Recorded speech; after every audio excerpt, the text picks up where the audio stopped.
The first official test of 2023 is complete, with lap times flying in left, right and centre in a frantic final couple of hours at the Sepang International Circuit. Let's run through those that impressed and those that have work to do ahead of round one, which is now just 6 weeks today.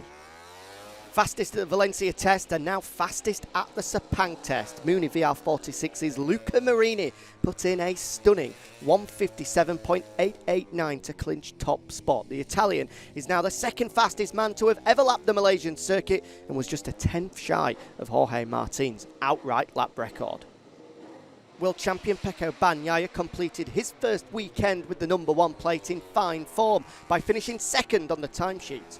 A 1:57.969 makes him one of only 3 men to have ever dipped beneath the 1:58 barrier.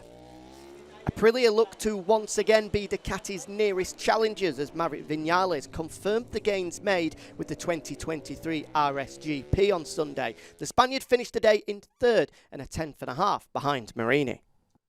After the Beast landed the first jab on his new teammate on the opening day, Enea Bastianini had to play second fiddle on Sunday as the 4-time race winner from 2022 closed the Sepang test in 4th overall.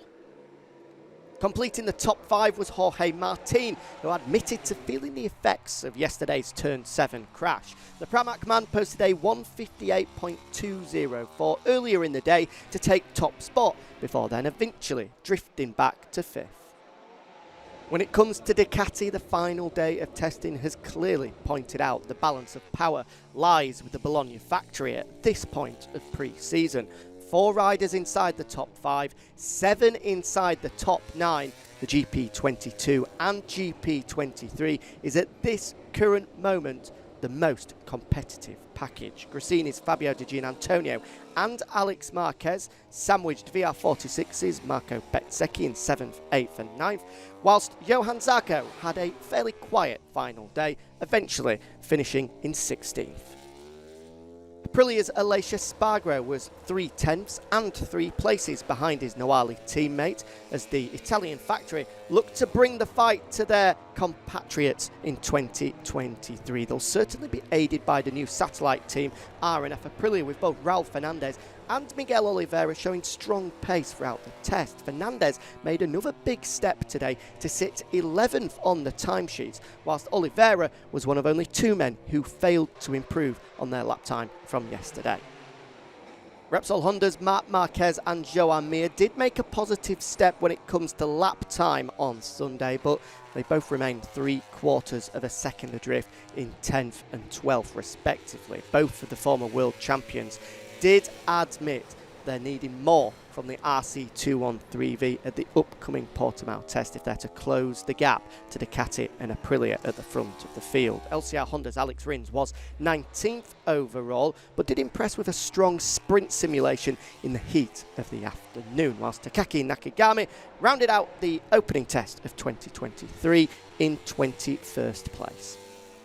Gas Tectoi's Paul Espargaro got the best out of the new RC16 with a 1:58.7 after doing further work on their new engine. Meanwhile, rookie Augusto Fernandez continued to get laps and experience, improving late in the day to post a 1:59.6.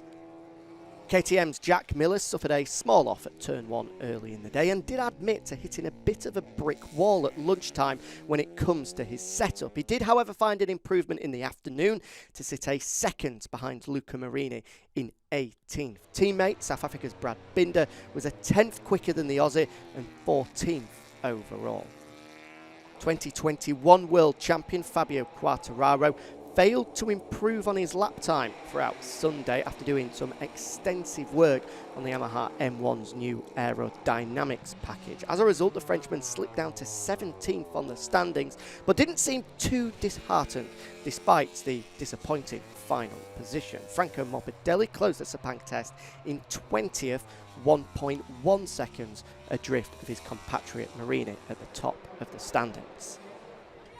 3 crucial days completed in Sepang then as the 2023 picture becomes a little clearer. The big question hanging in the air is, can the chasing pack close the gap to the two Italian factories who have clearly dominated proceedings on this final day in Malaysia? We'll get the answer to that in just under 3 weeks' time at the final test of 2023 before we go racing in Portimao. Thank you for your company this weekend.